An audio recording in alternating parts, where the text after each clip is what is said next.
today. I'm in such a good mood. And you know why?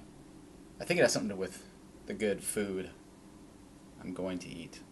Because good food equals good mood. Hey, see you in a little bit.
All right. Hey, Amazers. Welcome to day 18. I think I put day 19 in the original invite. And nope, I had to change it back to day 18. This is just going so fast. Can't believe we're already 18 days into February and you're 18 days already into 30 days to amaze.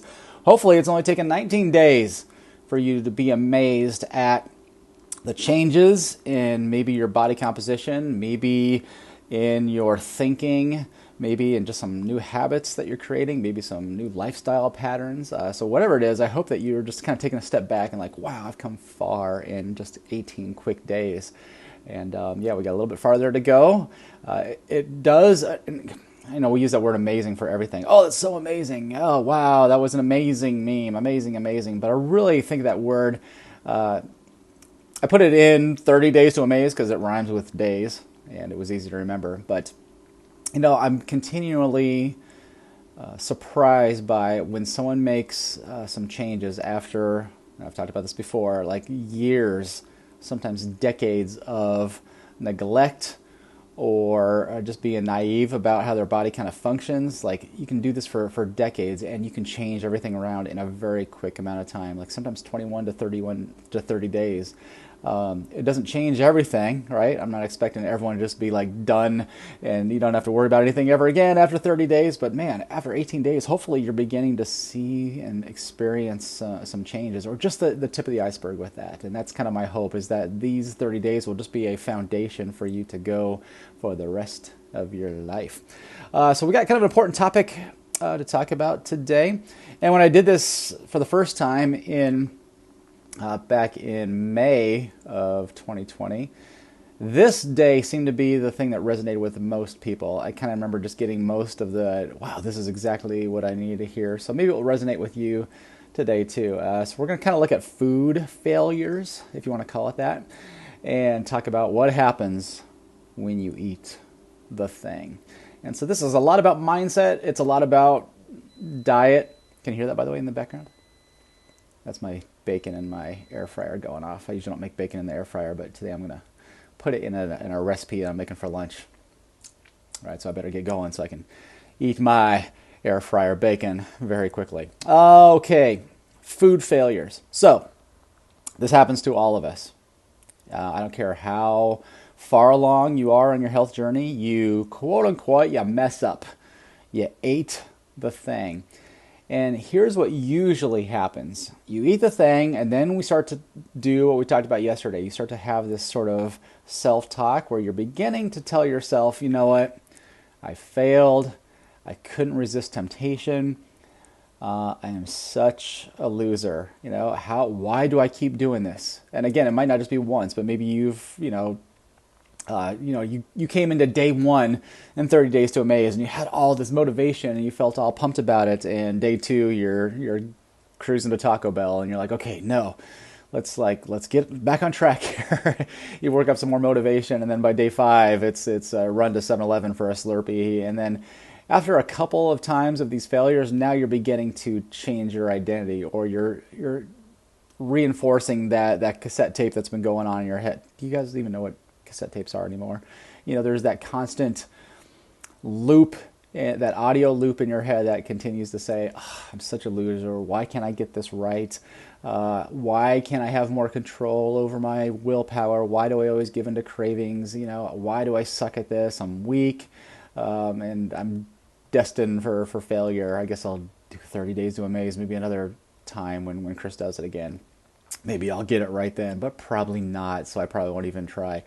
Do you see how we say these things to ourselves? I mean, this is very, very common, and I know this full well because I did this for years, and guess what? I still do. There's that still kind of that diet dogma in my head that thinks when I imbibe or have a food that's harmful, that I think that I've been bad, and that's somehow a part of my identity. So it's something that I'm getting better at, but it's still something that I fight constantly. So yeah, so take it from me, your trusted fat loss 30 Days to Amaze expert, that I continue to struggle with this. But even being in this group and kind of going over this email today, and kind of it reinforces it in my head as well too. So I guess if I'm doing this for me, that's a good thing too. But hopefully you're resonating with it as well. So the first thing is, okay, you ate the thing. All right, you gave in to temptation. Again, maybe this hasn't happened yet. Maybe it has. Maybe it will happen. It probably will happen if it hasn't yet. Maybe you've been kind of white-knuckling it these first 18 days, but it's maybe going to happen really, really soon. You ate the thing. So the first thing is chill out, bruh. Okay, just chill out. It's not... First of all, there's a science behind it. Real quickly, a pound of body fat is about 3,500 calories. Okay, so just kind of keep that in your mind for a second. A lot of times you might step on a scale after eating a key lime cookie, for instance, and you're like, oh my gosh, I gained a pound, and it's probably because of that stupid key lime cookie that I ate, and man, what a loser I am. I doubt the cookie was 3,500 calories. There's just no way. And again, that takes into account that you're not burning any off. I guess what I'm trying to say is one thing that you eat, or one meal, or even a day of splurging. Some people call it cheating. I really try not to ever use that language when talking about going off the rails a little bit, but let's, for all intensive purposes, let's just call it, cheat day. Let's say you cheated on yourself, you cheated on your diet, you cheated, and you had bad things all day long. You just went on a total binge fest. You ate all the stuff that you were craving. It's highly unlikely that you're going to gain 1 pound of excess body fat with that. It's really unlikely that you ate 3,500 calories above what you would burn anyway. Maybe that's 1,500 to 2,000 or 3,000 of just what's called a basal metabolic rate, which means that you're just burning calories by just staying alive, by breathing, by walking around, by sleeping. So you're constantly burning and shedding calories, and so it's really doubtful that you ate 3,500 calories above what you would normally burn anyway. So So that's kind of the good news. There might be a little bit of danger in telling you this, like, ooh, now I kind of get a hall pass and I can go and have cheat day. Well, maybe if that's what you choose, but you just stop there. Just like, hey, don't be so hard on yourself. Don't step on the scale and think that bad things happened. In terms of, oh, I gained 2 pounds yesterday. No, you didn't. You might have a lot more inflammation in your body caused by water weight because of the harmful, unsupportive choices that you made, but it's very doubtful that you've gained a lot of body fat from that. So let's start with that. Let's start with that premise, and let's work on being a little bit nicer to each other. Because again, this diet dogma, if I thought it was a good motivator to change, I would say, hey, even if I didn't believe it, I'd say, let's preach it to ourselves. Let's continue to kind of beat ourselves up, because I think it will help us have long-term results. But it doesn't work in my life. Maybe it doesn't in your life, to just kind of beat yourself up and condemn yourself all the time. But for the most part, and the people that I've worked with, and for my life, it has been disastrous. Because if I can begin to believe a certain thing, again, this is kind of piggybacking on yesterday, but if I can change my mindset about something, that changes the way I feel. And when I start feeling different things, that's the driver of a lot of my actions. And again, you want to start with thinking, you want to start with actions, but our feelings drive action. They drive results in our life. And so if you ate the thing and you're like, I'm such a miserable loser, do you see what happens? When you say that, now you're saying, I am a loser. Okay, so when you say that, now that's part of your identity. What does a junk food loser do to have consistent behavior with that identity? Okay, eat more junk food, right? That is consistent with a junk food loser. I don't think there is such a thing, but like if you're calling yourself that, if I'm such a, if I have no willpower, then you're beginning to kind of say, hey, my identity is I'm weak-minded. So what does a weak-minded person do? What kind of action does that result in? What kind of results does that result in? If you think and you tell yourself that you are weak-minded, you're going to do behaviors because you feel this way. You're going to do behaviors and give action to that is consistent with who you are. Does that make sense? Right? So I'm trying to think of like another example. This is a really good example, but maybe a bad example, because let's just take Alcoholics Anonymous for a quick second. That's probably not a good example. I mean, it's a really good example, but I don't think I want to go down that. All right, well, I already mentioned it. Let's just do that. I love Alcoholics Anonymous, and I think it's done so many good things for so many people. So let's just get that out of the way first. But one of the first things that has helped a lot of people with this is just to say, okay, I need to first realize that I'm powerless over alcohol. Check. But a lot of this is like you'll go to an Alcoholics Anonymous meeting, and you'll say, hi, my name is Chris, and I am an alcoholic. And that's the part where I kind of disagree with. I would rather them say something like, hi, my name is Chris, and I struggle with alcohol addiction. Do you see the difference in that just one little reframing statement? If I am an alcoholic, the most natural thing for me to do that's consistent with my identity as an alcoholic is to consume alcohol and to get drunk. If my identity is someone who struggles with the addiction of alcohol, that's different. All right, because that means that my identity is not of an alcoholic, but someone who struggles with that, and that's something that I can begin to work on and place different barriers in my life or create different environments for my life where that will be less of a struggle, and realize that maybe that struggle is going to go on for the rest of my life. And so, again, just changing your wording on this. Tomorrow, we're going to be talking a little bit about mantras, and this kind of feeds off of a little bit like you need to create a mantra or a saying or a word for yourself that's going to kind of help shape your identity. More on that tomorrow. By the way, speaking of tomorrow, we're going to be interviewing one of our 30 Days To Amazers, Josh, and I'm really excited for you to meet him. He is an alien. He is so smart and knows so many. I guess you've seen him in our Facebook group already, and just the kind of guy this guy is. I think you're really going to dig on him, and I got a lot of good stuff to ask him around that topic and around other topics. But back to what we were talking about, it's really important for us to get our identity in line with the kind of person that you want to be.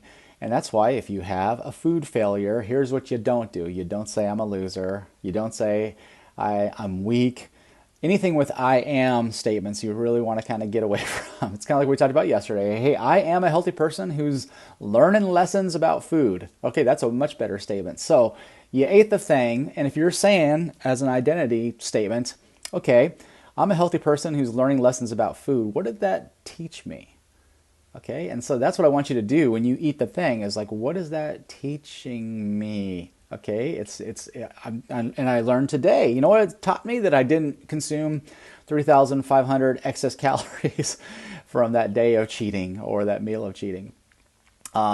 What probably happened was just I'm learning a lesson about how did that make me feel? What kind of, did that have any influence on my physical or emotional health? Was I more tired? Did I feel queasy? Did I have any kind of bloating? So you begin to become kind of a master detective and like, what did that thing that I consumed or that behavior that I engaged in, what kind of effect did that have on my life? Not condemning yourself, not thinking that you are a loser. Again, you're weak-minded. Just to say, no, I'm a healthy person. And you know what healthy people do? Healthy people play detective. Healthy people try to figure out what kind of effect this food or this lifestyle or exercising or not exercising or whatever it might be, what kind of effect does that have on me? And you begin to kind of take mental notes, or maybe you write these things down in a journal. You're beginning to like get data. And that's what healthy people do. They become little master detectives and investigators into their own life where they can learn lessons. Back to an alcohol analogy, and I might have shared this before. I've never considered myself an alcoholic, but I've had periods in my life where alcohol was becoming, I don't know if it was a problem, but it was becoming an issue. I was drinking it a lot. And I never felt like really addicted to it, but I was craving it every single day kind of thing. And some days I'd have willpower to take the craving, not really worry about it. But I mean, it was just like every night, like 5 o'clock, you know what? Yeah, it would be really good right now. It's like 6-pack of beer. So go down and get a 6-pack and drink a couple. And then the next day I'm mowing the lawn. I come in, it'd be really good after mowing the lawn would be a nice cold beer. So I'd have 2 of those. And then it's Sunday, and then maybe like a football game is on. Like would be really, really good is a beer to go with my football game. So those were like patterns that I was beginning to kind of just reinforce, and those are lessons that I had to learn, and it probably took me 2 years. I think it actually took me longer than that to realize. I think it's probably like 7 years now that I think about it.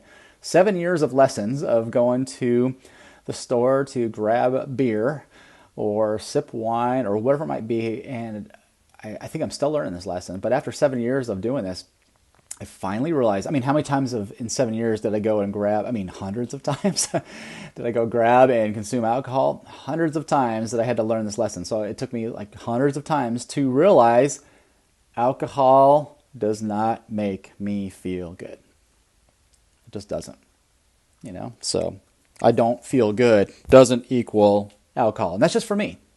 It feels good when I'm drinking it, like the first 10 minutes, but after that, man, it doesn't make me feel good.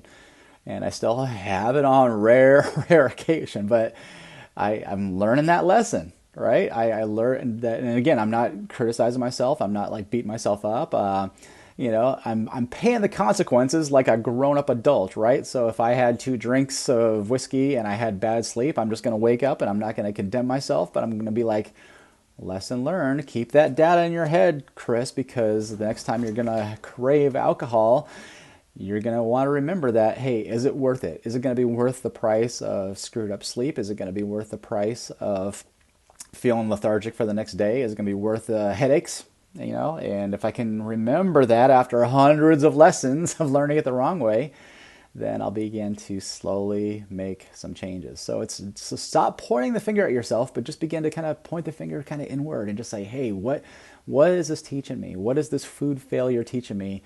How can I not make this a part of my identity? Because again, a lot of times, and I've seen this happen so many times. Okay, you screw up. You have a failure. Again, you change your identity. You think I'm weak-minded. I have no control over my cravings. So screw it. It's just hookers and cocaine for me from now on. You go on off the deep end. And how many of us have done that? How many of us just like, this diet sucks. I can't do it. I keep, I can't stick to it. I can't stick to anything. I'm lame, and just go off the deep end. That's what I don't want you to do. What I want you to do is just realize, and here's a lesson that you need to learn. So get this through your skulls today, okay? The next meal gets you right back on track.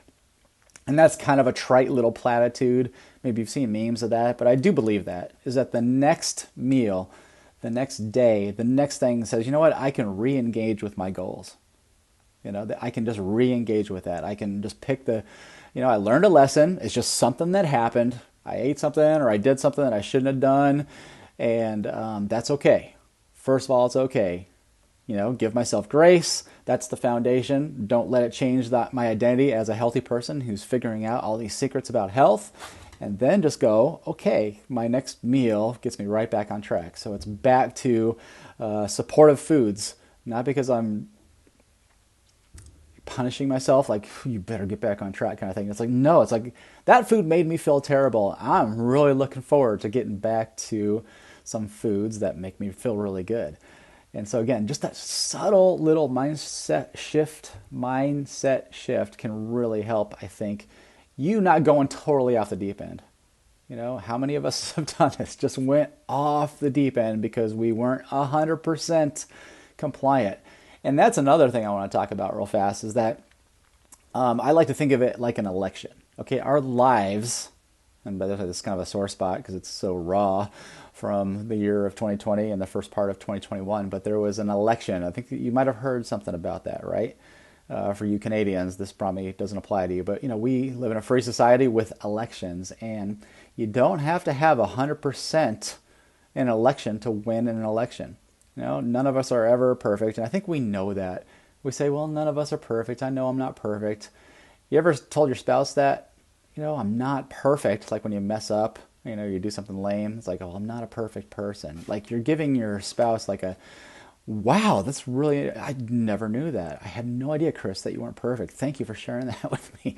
So we're not perfect, but you don't have to have perfection in an election. You don't need to have it. You just need to have simple majority if you're not, in a nation that has like a electoral college. But that's another topic for another day.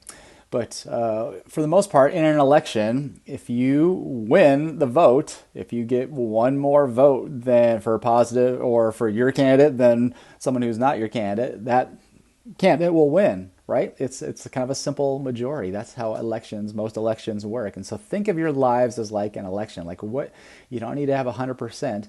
And every time you eat a supportive meal, a nutrient-dense meal, a protein-rich and fat-rich meal, a de-emphasized carbohydrate meal, every single time you're doing that, you're casting a vote. You're casting a vote for the kind of person that you're trying to become. You're creating a life for you that you are trying to create. You are kind of unwrapping. You're designing this life that you're trying to have. And so you're just casting one vote after another. Think of it as just casting another vote. And if you have a day where you go off the rails and you don't cast a vote for the kind of person you want to become, that is okay. You don't have to have perfection. And so just don't beat yourself up. Don't think that one vote is going to throw the election the other way. It's not. I've got this client right now, and not going into the nitty gritty details, we've kind of set some goals for this person. And this person, for instance, okay, so one of the goals that this person outlined was like, I want to have 100 grams of carbs or less a day. Okay, so this person wants to de-emphasize carbohydrates in their diet. So they're saying, okay, that's a goal of mine. So they have to fill out a daily form that answers this question. It's a yes or no question. Did I eat 100 grams of carbs or less today? Simple yes or no. And when I first started out with this person, there was a lot of the no's. Okay. But now, as this person is like, okay, this is something I really want to do because I have like this desired output. I want to lose some fat. I want to feel better and all that kind of stuff. And that's one of the things that we've identified that might help this person do that.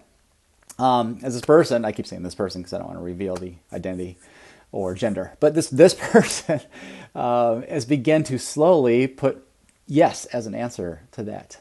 And I get to see this little pie chart, and I'll show this pie chart to my client. And it begins to it was all blue, right, for a while there. Or I'm sorry, it was all red, like for the nose.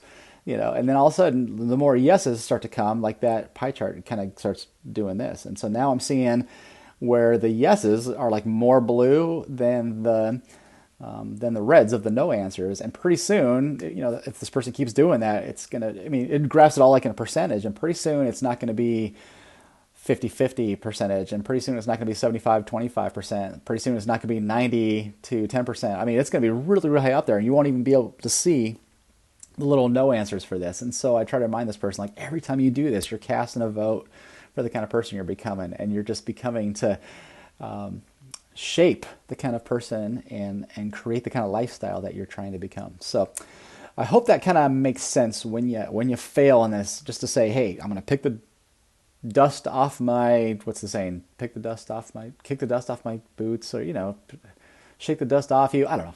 You shake the dust off you, right? And you go and you just say, hey, I screwed up that day. I'm going to exercise self-love and self-compassion and a lot of grace with myself. And I'm just going to start over, re-engage, and that will help you continue to re-engage the next day, and the next day, and the next day after that. And then you'll screw up one day, and then you're like, okay, re-engage. And then you begin to do that over the course of, let's say, 365 days, for instance. Now you have a whole year of, let's say you did it 98% of the time, or maybe not even that high, but let's say you re-engage with your goals like 90% of the time or 80% of the time, right? You're going to have some amazing health results if you're engaging with your goals 80% of the time or higher than that. And so again, don't go out. If you go off the rails, don't go completely off the rails. Just know that you can get right back on track. I put a video in. I'm a very left brain kind of mathematical guy, and so if you're that way, and again, if you're right brain, this might work for you too. But I encourage you to watch that video. I called it Prior Popcorn Pleasure Pain Points Principle. Okay, so it's a very simple, like, what do I do when I want to eat popcorn? All right, that's kind of my quote-unquote healthy cheat meal or cheat food. Love me some popcorn. I haven't had popcorn in a long time. Like, it's been like a month now. So it's been a long time since I've had popcorn. You know why I haven't had popcorn? Because I don't have it in my house. I haven't bought it at the store. When I buy it at the store, when I put it in my cart, when I bring it home, when I stick it in the cupboard, I'm having popcorn like pretty much every night.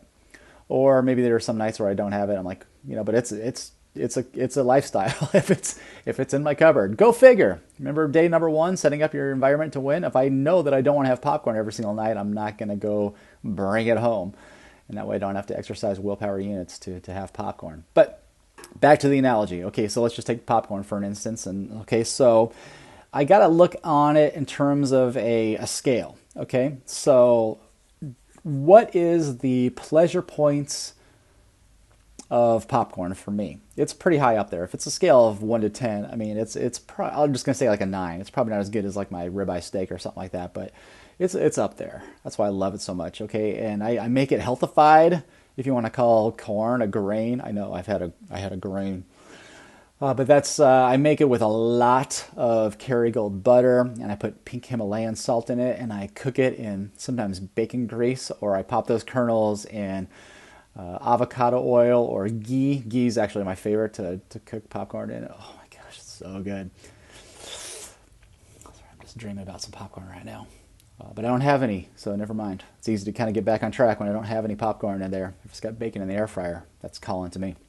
Okay, so I make this delicious, kind of semi-nutritious version of a junk food, and I eat popcorn, and it gives me a 9 out of 10 on the pleasure point scale. I enjoy every kernel. I love how it tastes. It's awesome. And then I have to look at it. Okay, what are the pain points on popcorn?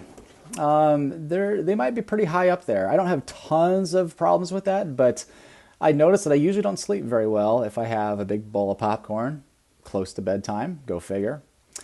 I know I probably have a little bit of gut distress. Not too bad, but the next morning I'm kind of like, it's just not everything's working the best. Let's just put it that way. Without too much TMI. Too much TMI. Is that redundant? Yeah, it is. it messes me up a little bit. Not much, but a little bit. So anyway, I could go through all on the pain point scale. It's not super high, but let's just say it's like a 5 out of 10. Okay, so what I do is I take the pleasure points, so it's like a 9 out of 10, and I subtract the pain points, and that's going to give me some net points. So 9 on the pleasure points minus 5 on the pain points is going to give me 4 net points. Okay, so 4 net points. That's a food item that's going to give me 4 units of joy. Let's just put it that way. Okay, so that's how I kind of scale out like food. If I can think about this ahead of time, it's really going to save me a lot of pain. Now let's contrast that with what I already mentioned, like a ribeye steak, for instance. Okay, so ribeye steak, that is like my favorite thing to eat. It is a 10 out of 10, right? So every single bite that I have, I mean, I could have a ribeye steak every single day. And probably the only reason I don't is because, those things can get pricey even when I get them on sale. But let's just say it's a 10 out of 10. Like, it's perfection. It's my favorite thing to eat. So on the pleasure point scale, high as it can go, 10 out of 10. On the pain point scale, I can't think of one pain point it gives me. Not a one. I feel awesome. I feel so good after eating a ribeye steak. I don't have any gut distress. I don't have weight gain. I don't have, just go down the list. I can't think of one pain point. So let's just say let's just call it 1, but I'd say like 0, but let's just say for all practical purposes, maybe I can think of 1 pain point scale of a ribeye steak. Okay. Maybe I didn't cook it well enough. All right. So, or not well enough, but I didn't cook it good enough, right? I, over fried it or undercooked it and it was a little bit too rare, whatever it is, right? So anyway, let's just say it's a 1 on the scale of pain. That means I take 10 on perfection of pleasure points and I subtract 1 from that. Now I've got a net of 9 points. So think about my popcorn with 4 points and think about my steak with 9 points. That means that the steak wins every single day of the week and twice on Sunday. It means that it is 5 units more joy than popcorn is. So I just began to just take every food item with that. And you don't have to just do that with food. Do it with like any lifestyle or any kind of habit that you're trying to create for yourself. Like, what kind of joy does this give me? What kind of pain does this give me? I mean, if you did it with exercise, like, okay, I'll take exercise, for example. Okay, let's just take my walk that I do every day. Okay, on the joy scale, it's pretty high up there. On the pain scale, pretty low. And so I can look at exercise as well. And just like a walk is like, yeah, I've got hardly any pain points from that. A lot of joy scale, and it's going to give me a high number. And I might take that with maybe exercising 45 minutes on a treadmill. Like, the pain points are super, super high. A lot of distress that I'm causing myself, and the pleasure points are pretty low too. And so I might even have a negative joy score when I'm saying, hey, I hate doing it. It's terrible, and it's giving me nothing but bad results. Like, that's the double negative. And so again, you can do this with exercise. You can compare and contrast almost anything. And Kimbers, I know you're going to relate to this with your book shelf. How many of us just need to compare things, right? To take an item on Amazon and compare it and read all the reviews and then compare it with another one. Don't we do this with shopping all the time? We just compare and contrast. I mean, I think every purchase I do, I don't do this probably as crazy as Kimbers does this, but I'll read all the reviews and I'll compare what about this pillow as opposed to this pillow. I just went pillow shopping yesterday, so I did a lot of pillow reviews and just want to make sure I got the right pillow that I'm going to spend $40 on. I want to make sure that my $40 investment, I want to get the best pillow, even though I can return it to Amazon if it kind of sucks. So we do this with shopping. Let's start doing it with food. Let's start doing it with the exercise. Let's do this compare and contrast with any sort of lifestyle habit that we got going on, okay? Yeah, Kim says, yes, amen to that. So also there's this list at the bottom of the email that I think is really, really good. And I just ripped this off from Melissa Urban's book. If you're wanting this book, it's one of my favorite books. It's called Food Freedom Forever. It might be under Melissa Hartwig. That's her old name, but she goes by Melissa Urban now. But hey, type in Food Freedom Forever on Amazon. Get this book. It was the best book that I read 2 years ago. I always kind of have a book of the year, and that was my favorite book in 2019, I believe. Or was it 2018? One of those years, it was my favorite book. Food Freedom Forever. So many practical tips in there, but I love this, okay? So if you eat the thing, you need to ask these questions of yourself and write these down. I got these actually in a notes app, and sometimes I'll just refer to that. Is it worth it? Or think about this if you're going to eat something. Well, I take that back. Let's do this if you have eaten something. Eaten something. You've eaten something and now you're feeling like a loser. So ask these questions. Was it worth it? You know? No, really, like, was it worth it? That might be yes, it might be no. There's gonna be there's a lot of gray in these questions, but again, it's gonna help you be a detective and help you learn these lessons. Is the taste or experience worth the potential negative consequences? Was it worth it? Again, was the taste, was the experience of it, was the popcorn distress that I had, was it worth the taste? Sometimes I'll be honest with myself and say, yeah, it was. It was worth the gut distress to have a big bowl of buttery, salty popcorn, but sometimes it's not, and I'm like, okay, it wasn't there. Was the alcohol, the 2 drinks, the 2 beers worth it to have headache and not functioning for the first 6 hours of the day? Never worth it for me. So how did it impact me physically, mentally, emotionally? That's playing a detective again, saying, okay, how did that binging, that food, that whatever I did, how did that affect me, both physically and mentally, emotionally, spiritually? How did it mess me up a little bit? Did it mess me up a lot? Did I really want it? That's the tough one, right? Of course I wanted it. I ate the thing, but how many of us have just eaten things before without really even wanting it? Not even really being hungry, just having foods around and just snack eating and just eating just to eat. I was talking to one of my friends yesterday who just says, I stopped stress eating. And he didn't even realize he was stress eating, but just walking around sort of all day long in his home, just eating constantly. Not being hungry, but just eating. It's just something to do because he was kind of anxious. And yeah, do I really want it? That's a question you can ask ahead of time, or look back after you've messed up, and say, did I really, really, really want it? Did I really? Another question to ask is, do I need to consume anything here to enjoy the experience? So if you're in the midst of with some friends, did I have to have that thing in the midst of my social engagement to experience everything that was awesome about that? And then ask the question again, was it worth it? No, really, was it? I stole that from Food Freedom Forever. I actually stole something else that I'm going to share with you. This came from one of my heroes, Mark's Daily Apple. And what I did is I just kind of recharted it out. And I'm going to put this in our Facebook group as well. But let me see if I can share this with you guys. Give me a second. Ooh, I'm getting good at this. It does take me a little while, but all right. Hopefully you all can see that. So let me lead you through this. Should I eat the thing? All right, I'm going to give you a very left-brained flow chart. So if you're ever in this position again, should I eat it? Should I eat the thing? Hey, just for fun, let's use Michael's example of the key lime cookie. I don't know if you saw that post.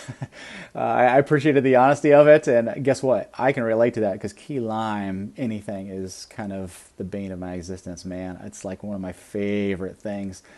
And by the way, I want you, you're not going to hear this from any health coaches as well too, but when you are in Key West, Florida, if you take a drive down all the Keys from Miami and you go to Key West, you better have harmful key lime pie if you choose to, because I do. When I go to Key West, I have a lot of key lime pie, and guess what? It's got all of the unholy trinity of foods in there. So that's something I love on, and it's worth it in the moment for me. But whether it's key lime pie from Key West, or let's just say it's the key lime wrapped cookie that your kid has on the counter, and your salad next to it isn't looking as good. So ask this question: should I eat the thing? You have a simple yes or no question. So kind of back to that Melissa Urban question: do I really want it?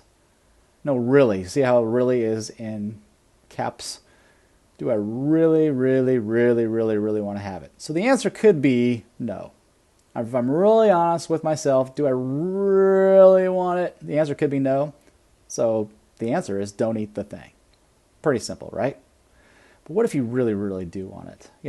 More than just like a simple craving, but that thing is really, really calling to you. Man, I can't wait to steal this from my kid when he's not looking, or when he goes to bed. Maybe he'll forget about it. Maybe my kid doesn't like key lime anyway, so that's something for me. I really, really want it. So you have to ask this question of yourself, or this will help you determine if you should eat the thing. Will I probably feel crappy after I eat it? So I can do this with popcorn. Michael, you can do this with key lime cookie. Any of you guys can do this with anything about eating the thing. Should I eat it? Will I probably feel crappy after I eat it? So simple yes or no question. If it's a yes, go back to don't eat it. If you can be honest with yourself, it's like, if I'm going to feel crappy if I eat it, it's probably not worth it. Don't eat the thing. Let's say the answer is no. So a question might be, hey, is there a healthier alternative that's almost as good? And this, let's be honest with ourselves. There is, we've talked about cravings, and again, I was looking at that picture like, man, I'm craving that salad. That looks like way better than some of the wrapped goodies. But again, I've been doing this for a couple of years, and those are the kind of things that I crave now. It doesn't make me any better or any worse than anybody else, but I was looking at that thing like, that looks like something I'd want to have presented with a wrapped cookie from what's that place that used to do cookies at the mall, or the pretzels? Anyway, I'm losing my train of thought. I have not found healthier alternatives to everything. I mean, a lot of things that I have, but I told you I used to just do chips and salsa every single day, and so I have not found a really great alternative for that. Pork rinds dipped in salsa are still pretty good, but it just doesn't do it for me like the old corn tortilla chips did. So is there a healthier alternative that's almost as good? Like those Siete chips I was talking about, they're not as good as my old go-to tortilla chips, but I might say, yeah, there is a healthier alternative. So if there is, don't eat the thing, right? If there is a healthier alternative, if pork rinds can do it for you, then don't eat the thing. If there is a healthier alternative, like, you know what, screw that little packaged key lime cookie. I'm going to go on the World Wide Web and I'm going to enter into my search engine paleo key lime cookie, and I'm going to make my own, and something that's going to be a healthier alternative that's almost as good as that one. It might even be better. But if it's a yes, then don't eat that thing. Let's say there's a no. You know what? I can't find any recipes, and I just don't want to do it anyway. You can ask this question of yourself: will eating it make me happy? Will it really make you happy? If the answer is, yeah, not really. It's not really going to do it for me. And I'm not talking about the existential sort of happiness. I'm just general happiness. Will it make me happy? Like, not really. I'll probably have more guilt and shame, even though that's not something you should ever have with food. But I know myself well enough that I'm going to just feel like a loser. I'm going to feel like that loop, that tape is going to go and run in my brain again. If it's wrong or not, it's still going to be there. So will eating it make me happy? Not really. It's not really worth it. So don't eat the thing. But let's say the answer is yes. I would say eat that thing. You eat that thing and have the full experience. Let's just talk about that for a quick second. I want you to enjoy it. I want you to woof down that key lime cookie.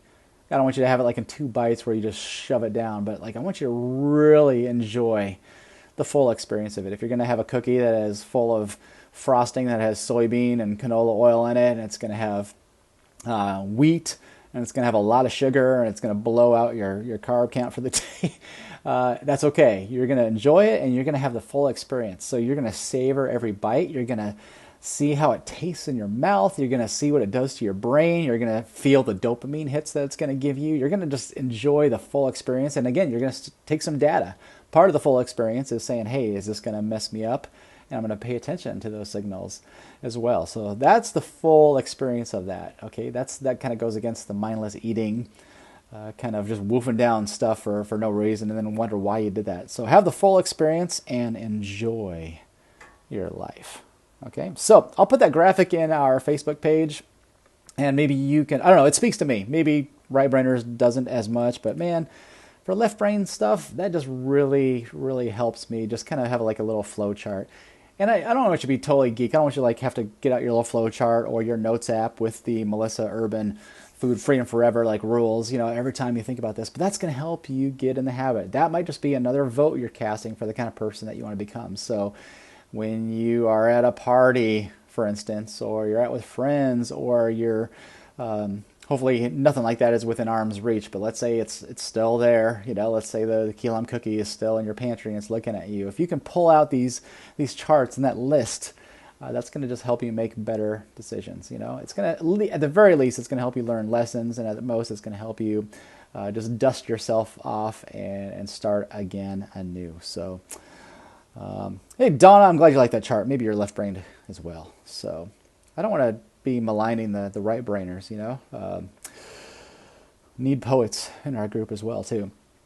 And you know, you right brainers, you're probably a lot more intuitive with this kind of stuff. You know, for me, I kind of need like math. I need equations. I need data to support like, should I eat this popcorn or not? I really got to think about the pain and the pleasure point scale of how this is going to make me look and feel, kind of thing. And long term, I know it's not going to mess me up one day, but if I continue to do this as a habit, I might have shared this before. I know I've shared this before in other places. I don't think I've shared it in this group before, but if not, I'll just tell the story again. I've got not one, but I'll just use this as an example. Once a month, I go to a donut shop. Okay? You can turn this off if you've heard this story. I go to a donut shop. Now, this is like not like a moment of weakness. I make a special trip to a donut shop, and that's all they sell. It's not like going to Walmart and seeing the donuts that they make. I don't even call those donuts, man, because the donut shop that I go to is like world-class donuts. And I buy 4 of those things, and I throw a huge tip on there, not because I'm so generous, but it's kind of well, I do it to kind of discourage me from doing it all the time. So I walk out of there and it's like $10. Okay, $10 for like 4 donuts, everything included, all right? And so that's kind of expensive for 4 donuts. And I think about which ones I'm going to get ahead of time. And this is kind of my monthly binge. Okay, so that's a vote for me not becoming the person that I want to be. It's a vote for me not becoming a ripping muscle man. It's a vote for me not... I look at that on the pain points scale as well, and the pain points are high on this as well. But here's the deal. I know that I can get away with that. And I want to be kind of careful how I phrase that, because I'm not cheating. I'm going to this like full well. I'm going to, once a month, I'm going to have some harmful goodies. I don't always have to do it, and there are some months where I just decide not to, but it's a pretty regular occurrence. And I go there once a month, and I eat these donuts in my car like a total degenerate. I get powdered sugar on one of the donuts, because one of these is like one of those powdered sugar, like white filled cream donuts. Ugh, so stinking good. Again, all 3 of the unholy trinity of foods, and I am like assaulting my body with this nasty bomb of sugar and grains and crappy oils. And usually how I feel after that, my throat kind of closes up, and I'm probably a lot more susceptible to getting infections and all that kind of stuff. But here's the deal. I know that I can get away with it once a month, and I know from enough experience that if I do it any more than that, I'm going to have problems, like bigger problems than just my throat kind of closing up for a couple hours. I'm going to have bigger problems like the cravings are going to really be raging, where I'm like, yeah, you should probably go get another one of those things. It's going to probably contribute to weight gain. It's going to make me more depressed. You know, that's not something I struggle with a lot, but I notice that a lot of times when I have 4 donuts in a row, like I'll feel pretty blah the next day. I don't know if it's totally because of my donut sugar binge. I have a strong suspicion that it is. So, you know, again, I take all these into account, and that's the lesson I learned, is that for right now, you know, that's something that I do with joy. It's how I'm kind of enjoying my life and having a little bit of, I almost said moderation, but you know, that for me, that's moderation. It's a once a month trip to that little donut store. It might change. Hopefully it will. Just kind of where I'm at right now. But you see the difference? I'm not like changing my identity. I'm not like, oh, I didn't want to have donuts, and so I had them anyway, and now I suck at this, and so it's donuts for me every day now, or every week now, or something like that. So knowing that, hey, I'm giving myself grace. It's something I'm going full well in. I'm being a detective. I'm measuring out the points. I'm pulling out Melissa Urban's list. I'm like, was it really worth it? Did I need to have it? Did I have? And again, you just kind of play with this. I guess what I'm trying to get at with that story and with everything I've been talking about today is like, there's so much nuance. There's so much nuance with this. And so I hope you begin to use your intuition, that you begin to have a lot of nuance with these food decisions. When you screw up, it's okay. Give yourself some grace. Just re-engage with your goals. Continue just to move forward and cast a vote for the kind of person that you want to become. Don't have to have perfection in an election, okay? All right. That is enough for that. Kimberly recommends that book. She has great book recommendations. So if you have any others for me or us to read, Kimberly, definitely let us know. But yeah, that's a great one. Okay, I think that's it. You guys have an awesome day. Can't wait to tune in tomorrow with you all. And